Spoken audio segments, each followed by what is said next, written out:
Hi everyone, I'm Rajan Chaudhary. How are you? Today I will talk about tips to clear mains.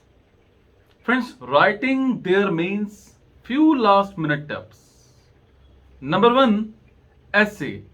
Create the structure of the both essays first and then write. What people, especially first time timers, do is that they overthink in the first essay and underperform the second. Give equal time to JS. Attempt each and every question. Don't miss any. And one more thing.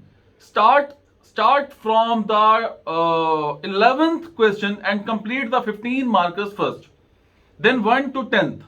Have a digital watch with you such that you have the trace of every second because every second counts in mains. Leaving any page empty is a sin and crime. Number three, ethics. Do the case studies first. Think well and give a practical solution. Don't be too idealistic. Number four, isolate yourself from the rest of the world.